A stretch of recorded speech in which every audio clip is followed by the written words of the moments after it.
I'm going to ask you to stand to your feet as I invite Bishop Arnold Pinder, President of the Grand Bahama Christian Council, who we are very pleased and privileged to have participate and bring the opening prayer invocation.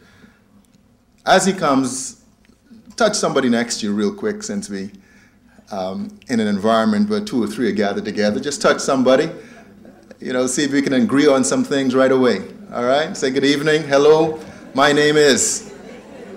All right, Bishop Pinder. Amen. Let us all bow in prayer. Our Father and our God, we thank you for this day, for this is the day that you have made, and we will rejoice and be glad. God, we thank you for this moment, that we can recognize you as Lord and Savior. You are the maker of heaven and earth. You are the ruler of all mankind. And we thank you for such a privilege that we can come together on such common ground. First of all, we realize that without you, we are nothing. For your word said, except the Lord build a house, they labor in vain that built it. So, Father, we present this meeting into your hands. Give us wisdom, knowledge, and understanding. God, lead us, guide us, and protect us. The things, God, that we need to be successful, everything comes from you. In you we live, in you we move, and in you we have our being. Father, we admit, because we are human, God, we are subject to failure. But as long as we keep you in the front of this battle, we know, God, that we will be successful. I pray tonight, oh God, for the organizers. I pray, God, for the visionaries. God, you said to write the vision and make it plain. Father, what I feel tonight, that you are in this. And I know because you are in this, we will come out more than a conqueror. Now, God, I invoke your blessing upon this place, upon this people, upon what we are about to do in this country, to make this country a better place on which to live. God, because we know if there is a leak in a pipe, God, we better fix it before it gets too big. We ask your blessings and your favor in the name of the Father, and the Son, and the Holy Ghost. And everybody say, amen. Thank you so much. The program for this evening is very simple. Very, very simple. I will provide an overview of We the People in terms of what we have done thus far in New Providence. I will be followed by Ed Fields, who will really speak to the birth of the vision and the initiative and why it is important for all of us. We will open it up for a dialogue. It's called Q&A on the paper here, but it's a dialogue between ourselves. And then, of course, there's lots of food and drinks, etc. Afterwards in the form of a reception. So if we can just go first to the next presentation, which I will give relative to the establishment of the organization.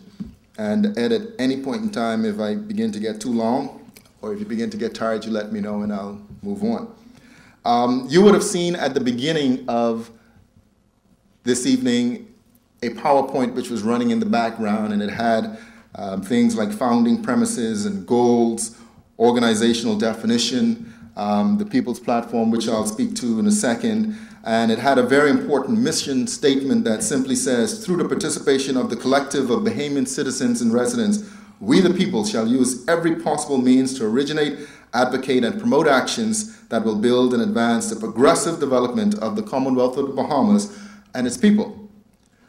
That's who we the people is. That's who we the people are. It's as simple as that.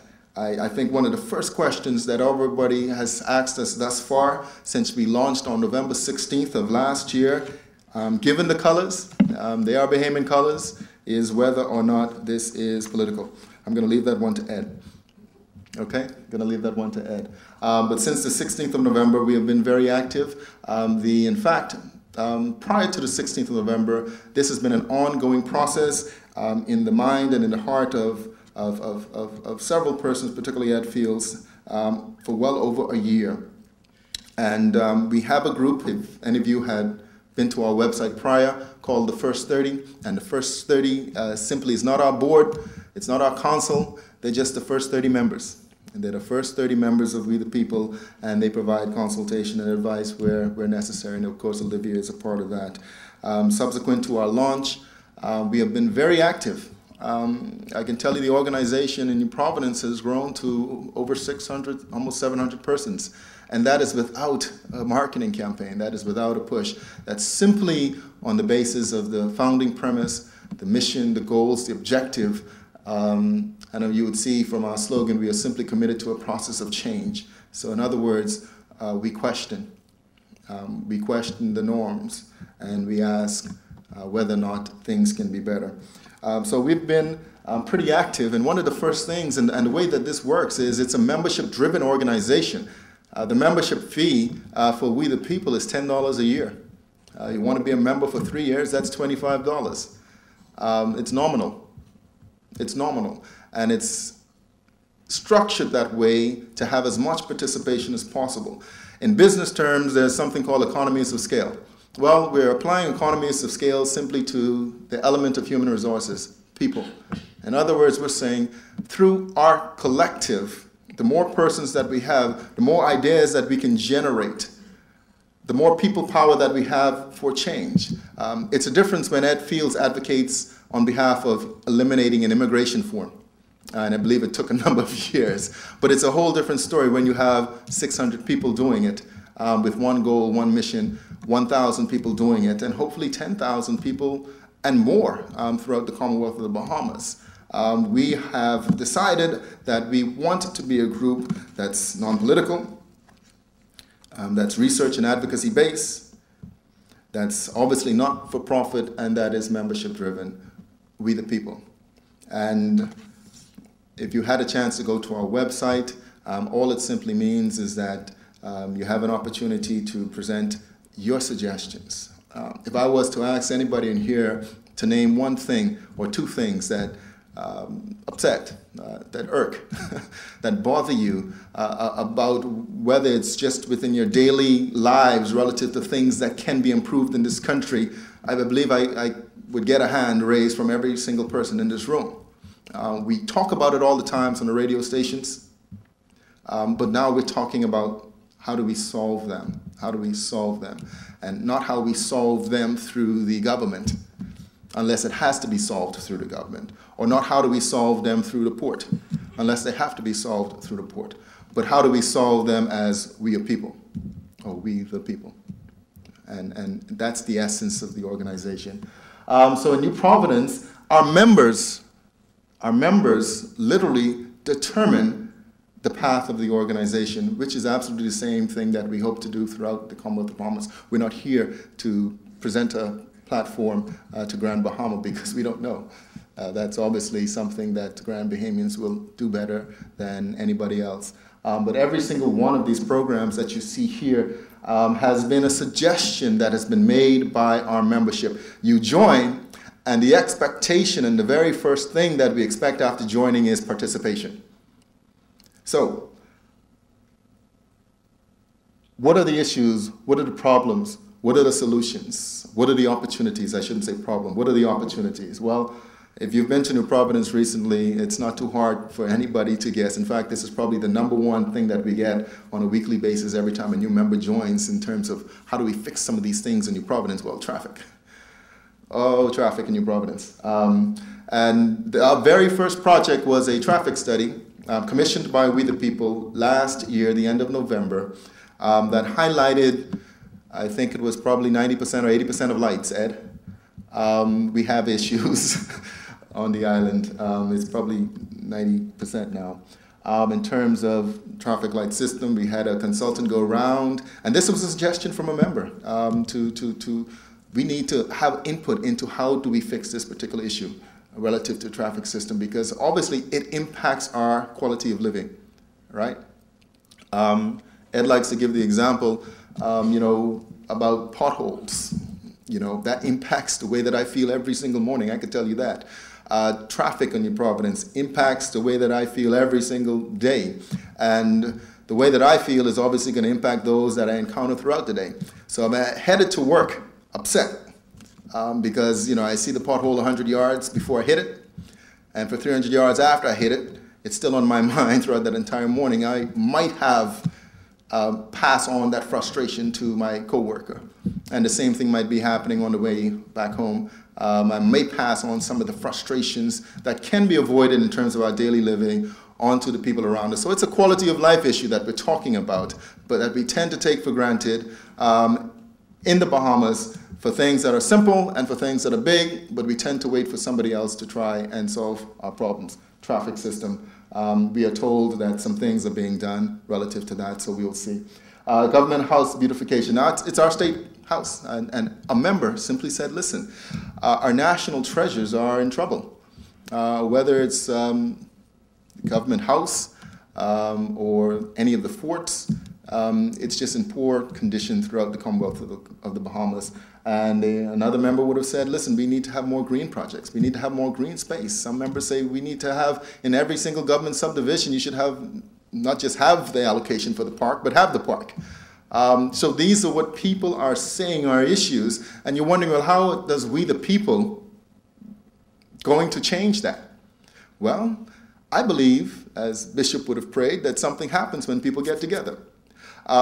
We may have members that are part of the Ministry of Works, Department of Works, that can provide information towards solving some of these problems. We have some of our members architects and engineers. I think even 1 or 2 politicians slipped in, and we slipped them back out. So, what we're saying is that when you start bringing the resources of people together, you have a picture or a bunch of pieces to a puzzle that you can begin to put together. And really that's what's happening with the Government House Beautification Project. Ed Fields may speak to that a little bit more a little bit later.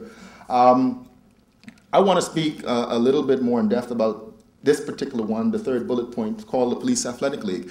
We had a little disturbance in New Providence last year. I think it was November again, or maybe the beginning of December. And depending on your definition, maybe it was a riot, maybe it wasn't. There was a disturbance in Baintown. Somebody knocked Lucy down. We had a disturbance in Baintown involving a lot of young persons and the police. Do you remember that? Yeah. We've got some problems with the youth and the young men in particular and the attitudes towards law and law enforcement officers. And subsequent to that disturbance, one of our members, his name is Richard Colson, wrote to us, and we communicate throughout the internet, through emails, through our platform, and he simply suggested, and this was passed on to the entire membership, that's how it works, if we know, you know. A suggestion was made that through his previous experience as a secretary to the Commissioner of Police in New York City, that this thing called a Police Athletic League might be a great idea for the Bahamas to investigate. In New York, the Police Athletic League has been around since 1914. It is the largest non-profit organization in New York. It caters to over 55,000 young people today. That's how big it has grown. It has the full endorsement and support of the New York Police, and they are using sports, to reach young people. So it was a conversation that we had with him, and we invited him to have a conversation with us. And then we went and had a conversation with the Minister of National Security, and then went and had a conversation with the Commissioner of Police. And it was a welcome conversation, obviously, given the impact that that particular idea can have. Now, the way we the people works is simple. We start spreading the word, and as a result of that, organizations like Kersner, organizations like Rotary, which have programs that have funds, have come to the table and says, you know what, we like that idea. We're willing to support that idea. The establishment of a local police athletic league. To take it a step further through various conversations with the sporting associations, the Basketball Federation, the Baseball League, the Football Association, have all been investigating similar types of after-school programs for kids, and particularly young men. And they have now joined with We the People as an umbrella body for the establishment, at least the investigation of the establishment of a local police athletic league. And this is all as a result of conversation, all as a result of actually putting individual pursuits aside for the collective good. And that is so important to this organization. And that's why we continue to say every time somebody says we are about politics, well, prove it, all right? We leave for New York on Tuesday. We leave for New York on Tuesday with the Commissioner of Police, the officer in charge of community relations, the president of the Basketball Federation, the commissioner of the Freedom Farm Baseball League, the president of the Soccer Association, and myself and Chairman, to have conversations with the New York City Commissioner of Police, who welcomes us with open arms, as well as PAL New York, again, which I mentioned is the largest nonprofit in New York. And they have opened their arms to the establishment of a international PAL, which will be the first one outside of the United States, right here, hopefully throughout the Commonwealth of the Bahamas. And the commissioner spoke, obviously he's very familiar with Grand Bahama, so he was excited about the impact that PAL can have. And it's a pay-to-play type of deal, meaning that the students, after school, either they have to spend an hour doing their homework, or they have to spend an hour listening to somebody talk about conflict resolution or anger management or creative thinking or whatever the case may be, before they can actually get involved in any of the sporting activities. It's a great idea. It's a wonderful idea, because not only, right out of the bat, they have 3 choices of sports, all right? And it's an afternoon league that will be perennial. So we're going to go up there Tuesday for a couple of days and speak and learn the systems and the structures and try to come back and just duplicate it locally. And that was a result of a simple suggestion from one of our members, We the People, that says, here's an issue relative to young people and the police that can be solved through, or at least can provide some assistance to solving through an institution like PAL. And of course, the various players came to the table like Kersner and Rotary, and are interested in providing some funding to it. Why? Because it's a good thing. It's a good thing. And you know, I'm just simply stressing this because when we talk about launching We the People in Grand Bahama, as you sit there, hopefully some things are going through your mind that can collectively be done by us, all, by you. 6 seconds. It's an emotional intelligence and learning program. Again, another one of our members, I'll call her name, Yvette Bethel, simply emailed us one day. I guess it was in response to one of the ZNS programs where they were talking about the challenges in the school. And of course, we always talk about the national grade point average, but then I believe they were also talking about the problems that have been growing relative to alcohol consumption and drugs in schools, you know. And we can't ignore the things that are happening. And she says, you know, we just have to do a better job with our young people. And she said 6 seconds is something that she had seen previously. She had outreach to that particular organization and came back to us. And they are now investigating, providing a curriculum that we can establish as a part of a pilot study for 2 of the local schools in New Providence, and the same can be done in Grand Bahama, where you introduce, again, emotional intelligence and learning as a part of the curriculum. The same way you would go to math and English, you would also go to a class called EQ, emotional intelligence. When I was in school, that was guidance counseling. But this is guidance counseling expanded. So again, emotional intelligence, you would learn conflict management, anger management, conflict resolution, creative thinking, critical thinking, all of those different types of emotional tools to help solve problems or to help avoid problems as a part of a curriculum. And we think it's interesting. We think it's worthwhile. So we have scheduled a meeting with the permanent secretary in the Ministry of Education, and just having a brief conversation always with the Minister of Education. Great idea, let's pursue it. Well, we're more about that. We're about trying to make it happen. And again, that's the organization. And I point out again, it comes about as a result of a member saying, you know what, here's a problem we talk about all the time. I think I have an idea. So we don't want to be a radio show.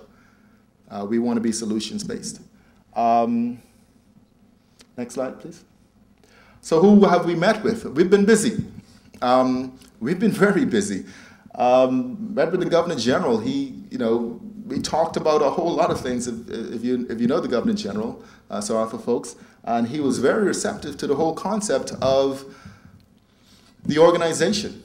He was definitely open to the idea of the State House being upgraded, being a true capital for not only Bahamians, but visitors. We can talk more about this, but it's not just the beautification and the greenification of Government House, because Government House should be everything Bahamian. And the Bahamian history goes long.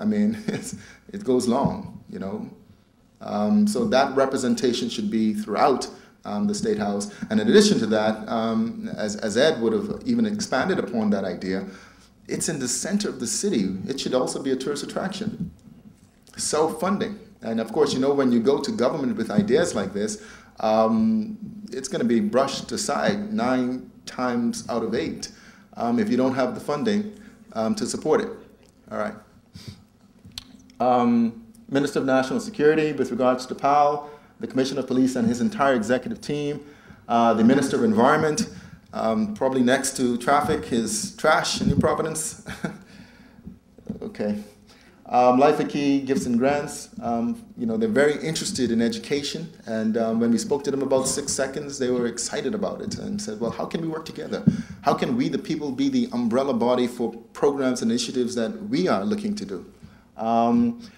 We've expanded our reach very deliberately to speak to organizations like Rotary and Junior Rotary and other associations like the Eastern Community Association, and of course the various sporting associations, and as well as made a couple of presentations at the College of the Bahamas with our youth.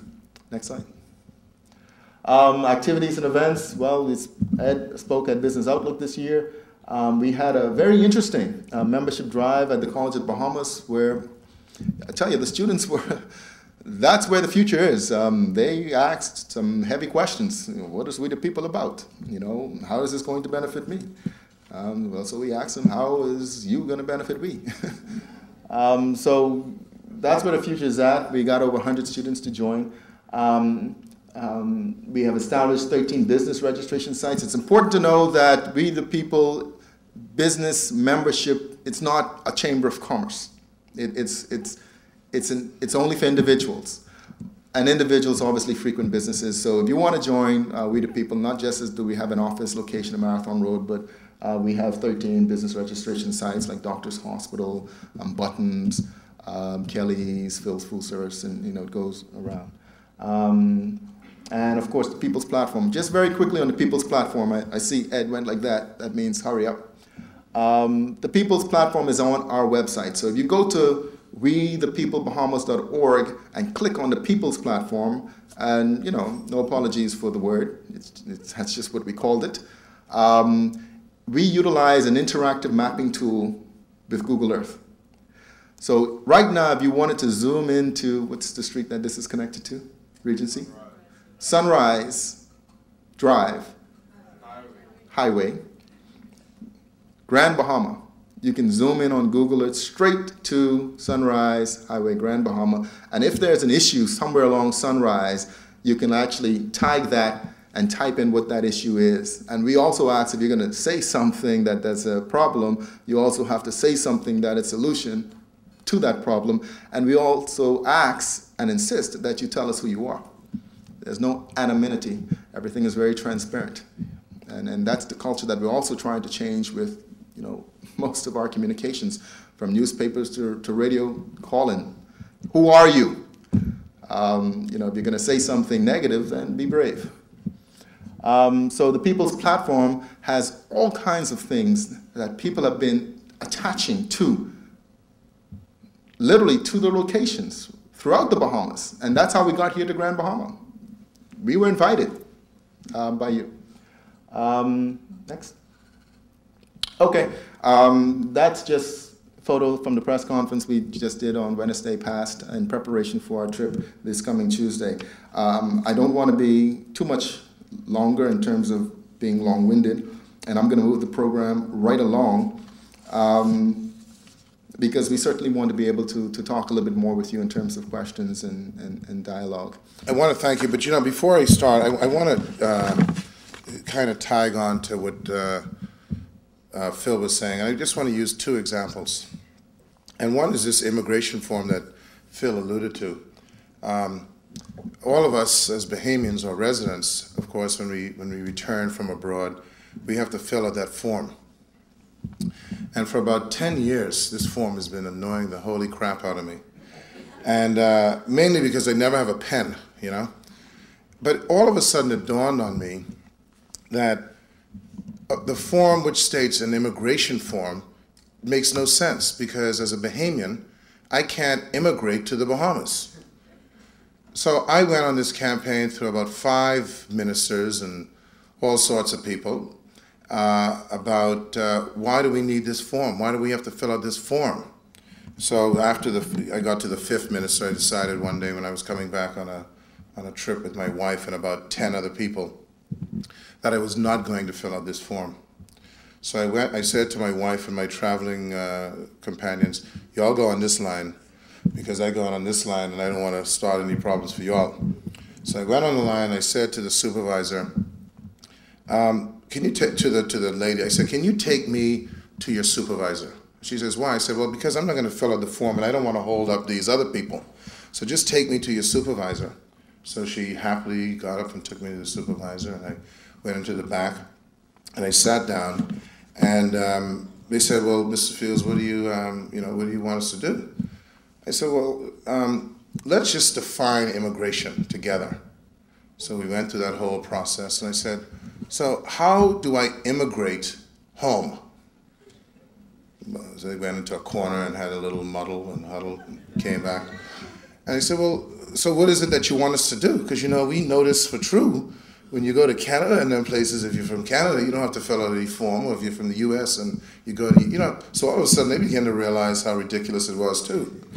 So I said, well, I tell you what, suppose we have to carry this to the worst possible case scenario. And suppose we have to, you have to arrest me.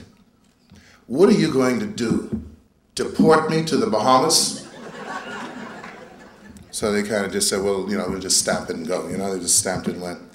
And what I suppose those type of things have been boiling up in me for years. And it made me understand a couple of things. One, we shouldn't have to just accept something that makes no sense.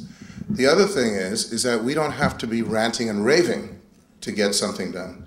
And there's a degree of patience that needs to be had in some instances. And by the way, all it was one little law. There was a little passage in the immigration law that said that all those who were I think it was disembarking into some cryptic wording into the Bahamas had to fill out this form.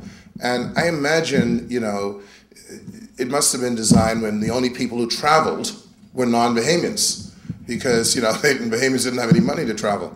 And so all they had to do was really change 1 or 2 words to say all those disembarking, or whatever the word is, into the Bahamas who are not Bahamian citizens or residents. Anyway, they changed it. As of January 1, no one who is a Bahamian or a resident has to fill out that form. And then you look at I'm weird. I'm a weird person. So you look at the customs form. Now, in 1992, when the government changed, they changed the customs form. Well, they changed the customs duty waiver to $300. But the form still says $100. And the form also says, instead of saying, I am, we are, it says, I, we are, am. Does anyone ever notice that? Okay. And the fun one that I love the most, and I want all of you to do this, for some reason, it has these three categories of returning people. And it's a whole long speech about, what one of, and even if you travel 18 times, you still have to read it to check to make sure that it's not the wrong one you're ticking. And it has, because some genius decided that the common denominator of time for travel is months. Do you notice that? That all of us travel for a minimum of a month. So you know what I do? I put in 0.18 months. I don't change it to days. Let them figure out the decimals, okay? And I imagine it must have been when people, went convalesced or I don't know what they were doing, but who travels for a month, So I've designed a new form. I've volunteered to the customs controller who will pay for the first 100,000. And we'll see what happens, But these are the type of things that drive me. And I want to say this, and now I'm going to get into the speech, okay? Into that officially. And I want to, this whole protocol thing is another thing that I question. The whole, members of the clergy, no offense to you, Bishop, members of the diplomatic corps, members of the lighting crew, members of the, this is a whole speech before you actually get to the speech. So what I'm going to say is my fellow Bahamians, okay? Sounds familiar. But I'd like to, first of all, I want to thank all of you for welcoming us to Grand Bahama. We promised we would come in short order after November 16th, and we did, and we couldn't have done it without all the folks that Phil alluded to, and they've all been wonderful. An email is a wonderful thing, and we've all been able to put all this together on very short notice. And I think this is a great crowd. See, I happen to think that 2 people is an audience. So this is like massive to me. And the thing is about things like this is it's, like I tell Phil when we were starting, I said, there was a guy who opened up a Popeye's chicken in Nassau. And that on that day, 1 million people came for chicken. But he ran out of chicken. So Popeyes is now closed, okay? So we're going to just take it in small steps like this because we don't want to run out of chicken. But we hope that you will listen to what we, the people, has to say this evening and going forward, because we genuinely believe that we can bring about a process for change that will include all those who wish to participate and contribute to a better Bahamas. And for the skeptics, and hey, I'm one, so I know there exist others, we the people is an idea. It's not an answer. This is not about rank or recognition or reward for any one individual. And hopefully the closing paragraph of my address will clearly dispel that concern. For far too long, this country and in others, the collective has always looked to the individual or a small group of individuals to determine their destinies. Even under socialist regimes, where every individual was supposed to be equal, a select group of individuals dictated the fate of the masses. It's in this regard that we the people seek to change that model. So in essence, we the people is not about a political change, but it's about a philosophical change, a sociological change, and yes, a psychological change. If we were to apply this to a private entity, we would refer to it as an organizational restructuring. Every now and again, such a philosophical shift happens, and it can last for centuries. These shifts come about when the existing model no longer functions to meet the needs of the collective. The form doesn't fit anymore. So let's change it. It's not a wholesale condemnation of the status quo, but a necessary recognition that an adaptation is required. It is this adaptive quality that lends to the survival of the collective. History shows that those that could not change perished. Indeed, many nations today are caught in a quagmire that, if not resolved, could have serious ramifications with respect to their very existence. In many instances, it's a very gloomy picture. The Bahamas, however, and I genuinely believe this, reeks of positive potential. We're relatively small in number. We have the capacity to migrate nationally from island to island, and we seem to be on the cusp of an infrastructural renaissance. But we're missing one ingredient. Recognition of this missing ingredient is not a revelation. It's been stated in many quarters for many years, but for the most part, our prosperity allowed for the missing ingredient to be ignored and unaddressed. That ingredient, my friends, is our mindset. Our mindset at every level, in every sector, and in every citizen.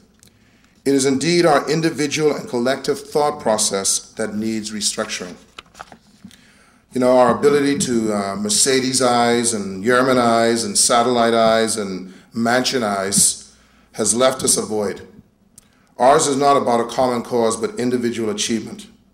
The benefits of the largest of an economy we do not control but reap from has left us bereft of the capacity to recognize that we are not thinking about our destiny, but instead our destiny is for the most part determined by others. In our Bahamas, however, all is not lost. The past several years has resulted in major reflection and introspection. And given the current economic uncertainty, and I know Freeport certainly feels this, we have come closer more than ever to realize that economies on automatic pilot are not self-sustaining.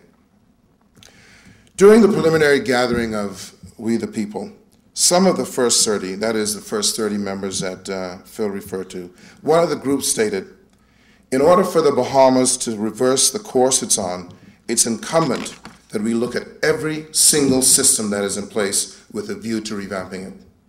I think we can agree to different degrees that we can all agree on is that some examples of this already are taking place.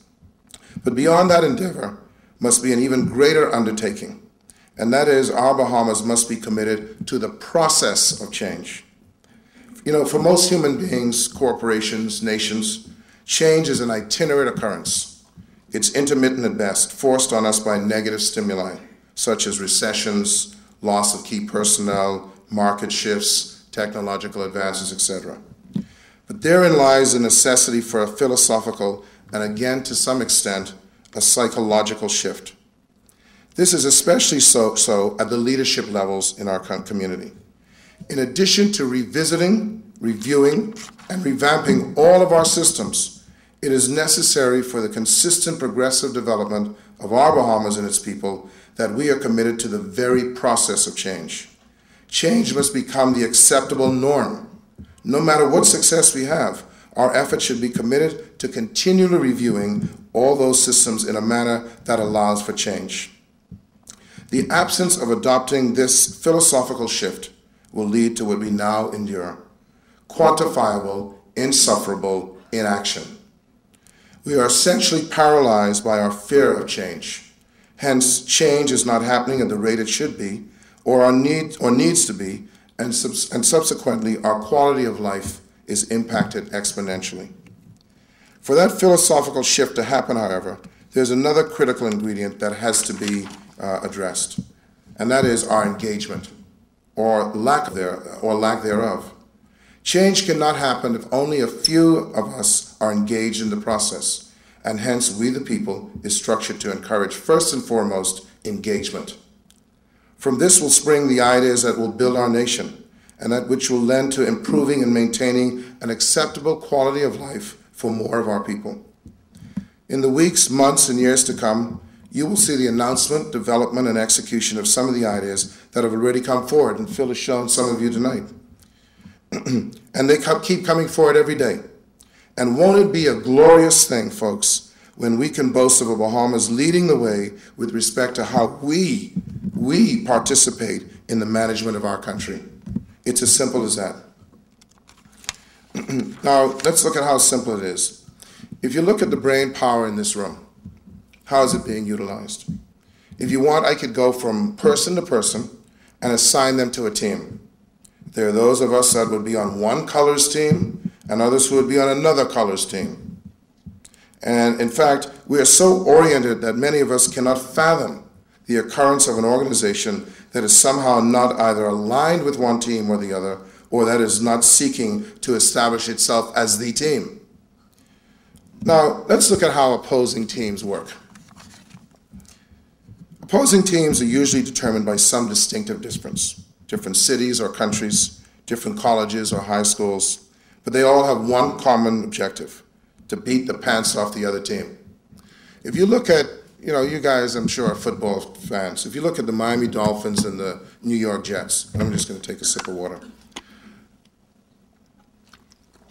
They don't convene in their respective locker rooms and say, you know what would be a good thing?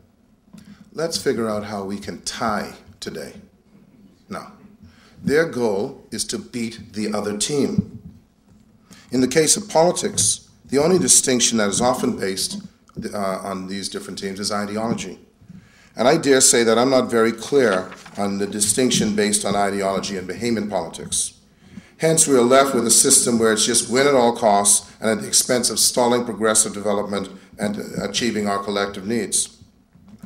I mean, let us examine for a minute what many see as a standard to be emulated with respect to party politics, that being the legislative branch of the United States government. Now, lost to most of us is the fact and the realization that democracy, as intended by the founding framers of the U.S. Constitution, was that the Constitution did not specify a place for party politics. In fact, according to Gerald Leonard in his book, The Invention of Party Politics, the Congress was simply a gathering for states to be represented at the federal level. The Constitution itself was born out of the unified desire to rid citizens of a tyrant and to prevent such tyranny from ever occurring again in the future.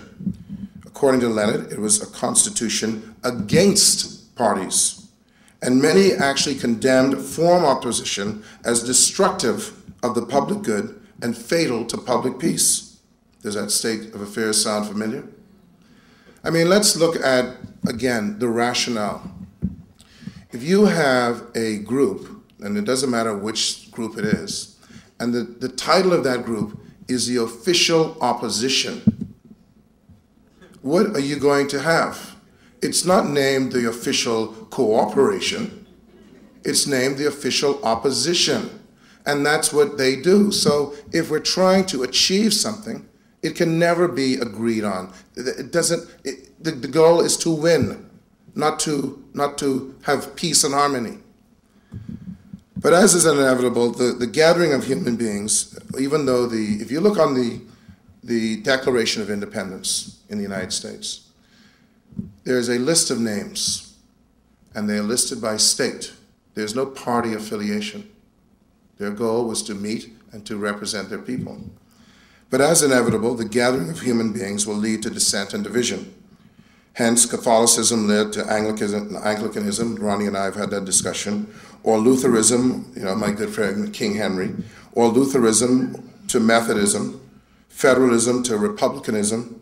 UBPism to PLPism, and then to FNMism. And then to third partyism. It can go on forever, until one day you get to a point where the latest derivative of any ism is solely based on ego or personality, as opposed to a bona fide objective that had not been met. And then, my friends, we find ourselves lost in a crusade started centuries ago with the newest crusaders not knowing what they're fighting for. Ultimately, we get to a point where it becomes increasingly difficult to even recruit crusaders for outdated and irrelevant causes. If you look at the recent by-election in Elizabeth Estates, the fact that so many people stayed home shows the lack of the capacity to recruit crusaders anymore, because no one knows what they're fighting for. The irony is that we've come to accept the two-party system as a necessity of democracy as opposed to what it was intended to be: of the people, for the people, and by the people. Not one party for their people and opposed to any other people. And on the other hand, we do not use this model in any of our successful entities in our lives. As businessmen and women, do we use a model where we would create two opposing management teams, one in place and one lurking to take over? We make the best use of all of our human capital, and we prepare for seamless transition. Mr. Leonard's analysis is deserving of reflection in this regard.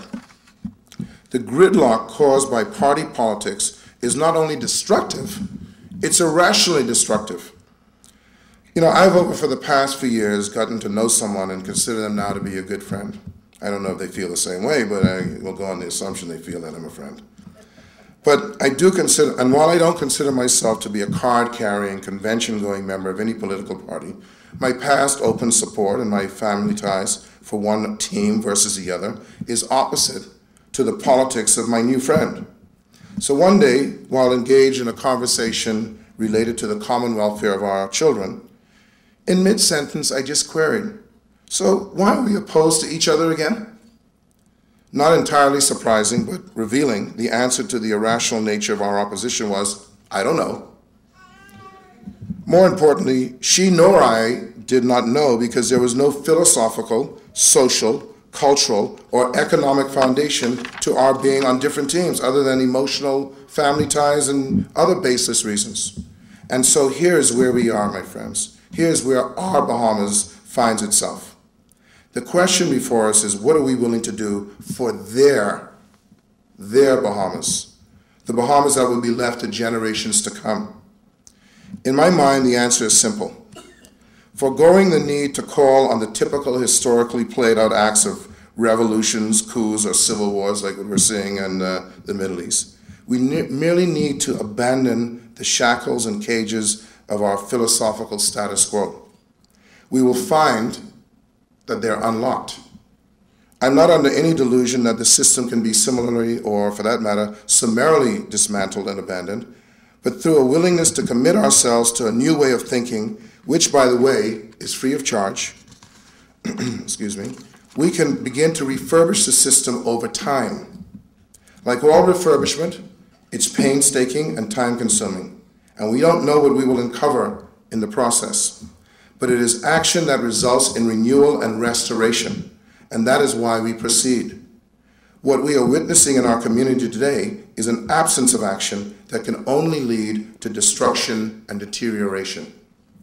This is the single most important role of we the people, to incite not anger, but engagement, to encourage innovation and alternate thinking, not complaining and blaming, to elevate the welfare and quality of life for all as opposed to the promotion of singular success at the expense of the many.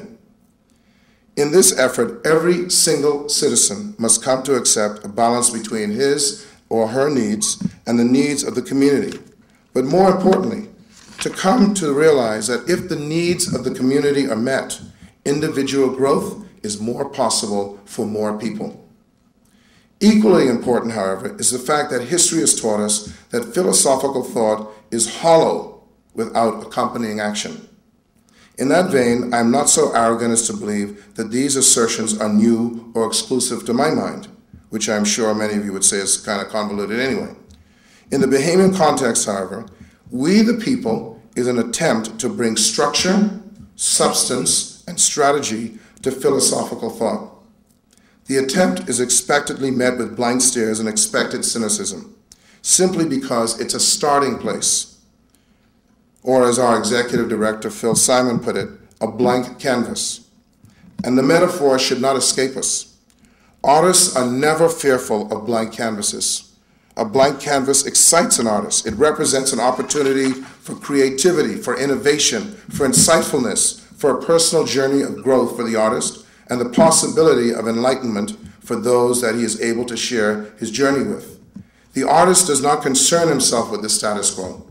He or she is not hindered by criticism, nor are they restrained by existing methods. We the people is an attempt for all of us to contribute to the canvas of building a better Bahamas. Your engagement in the process of our restoration should be void of the fear of change, but full of hope and anticipation of what could be. We the people call on all citizens to commit themselves to the process of change. At this time in our nation's development, failure to do so is not an option. Now, if this sounds all too familiar, it is, because there's nothing new under the sun. And in the words of John F. Kennedy, ask not what your country can do for you, but what you can do for your country. And the question is, what are you going to do for our Bahamas? Now, by now, some, if not all of you, may be thinking, well, this is quite a healthy dose of idealism. Well, I would offer you this to ponder on. In almost all of our lifetimes, social and political realities have changed. Now, none of us lived this experience, but how many slaves before 1838 envisioned the abolition of the practice? What about one man, one vote and universal suffrage? How many would have thought that such an achievement would be possible? What about majority rule? What about independence? What makes us then believe that our present social and political order is at its pinnacle? Prior to those shifts, many would have preferred that the status quo stay intact. Others would have tolerated it and accepted it. Some did not. They were the ones that made the difference. Finally, I wish to leave you with this illustration. Consider the flight of our national bird, the flamingo. It's both symbolic and essential to our collective potential to soar. The flock takes flight when one amongst it begins to walk. Then others follow, and soon the sky is darkened by their presence. In August of 2009, my friends, I began to walk, and before I knew it, there were 30 others also walking. As of November 16, 2010, there are now over 600 or 700 in flight. And after tonight, hopefully others will join, and the We the People flock will multiply, and we will move forward together, onward together, and upward together. And at that point, the first to walk will be indistinguishable from the rest as we all ascend in glorious flight toward a better Bahamas. We invite you to join We the People. Thank you. Our single qualification for joining We the People is this: all people who love the Bahamas.